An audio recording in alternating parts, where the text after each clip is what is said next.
আজ 12ই জানুয়ারি 2026 স্বামী বিবেকানন্দের 163তম জন্মজয়ন্তী। এই জন্মজয়ন্তী উপলক্ষে আমি আপনাদের নিয়ে চলেছি স্বামী বিবেকানন্দ প্রতিষ্ঠিত বেলুড় মঠে।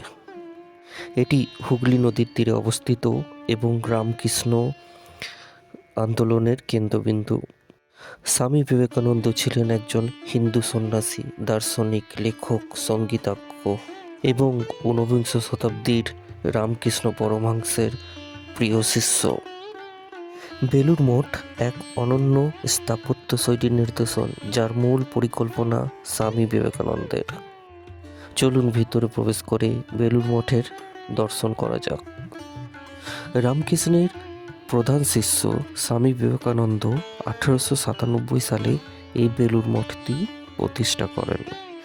মঠটি বিভিন্ন ধর্মের শিল্পকলার সংমিশ্রণ, যা তৎকালীন সিভিল ইঞ্জিনিয়ার স্বামী বিবেকানন্দের পরিকল্পনার দ্বারা প্রতিষ্ঠিত। এটি শুধু একটি মন্দির নয়,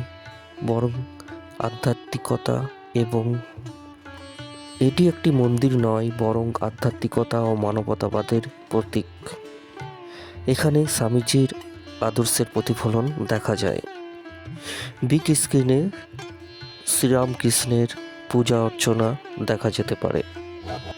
এটি ভারতের রামকৃষ্ণ মিশনের সদর দপ্তর এবং 40 একর জমির উপরে এই বেলুড় মঠটি অবস্থিত। বেলুড় মঠ সন্নিহিত প্রাঙ্গণে গড়ে উঠেছে রামকৃষ্ণ মিশন অনুমোদিত বিভিন্ন শিক্ষা কেন্দ্র। বেলুড় মঠ বিভিন্ন স্বাস্থ্য পরিষেবা, শিক্ষা, নারী কল্যাণ, শ্রমিক ও অনগ্রসর শ্রেণীর স্বার্থে ত্রাণ ও ধর্মীয় সাংস্কৃতিক অনুষ্ঠানের আয়োজন করে থাকে।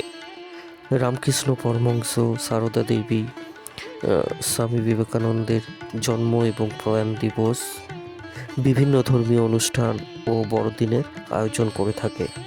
দুর্গাপুজো, বিশেষ করে মহাষ্টমীতে কুমারী পুজোকে কেন্দ্র করে প্রচুর জনসংগমের সমাগম হয় এখানে। হিন্দু ধর্মকে বিশ্বের অন্যতম ধর্ম হিসাবে প্রচার করার কৃতিত্ব স্বামী বিবেকানন্দের। ভারতের হিন্দু নবজাগরণের অন্যতম পুরোধা ছিলেন স্বামী বিবেকানন্দ।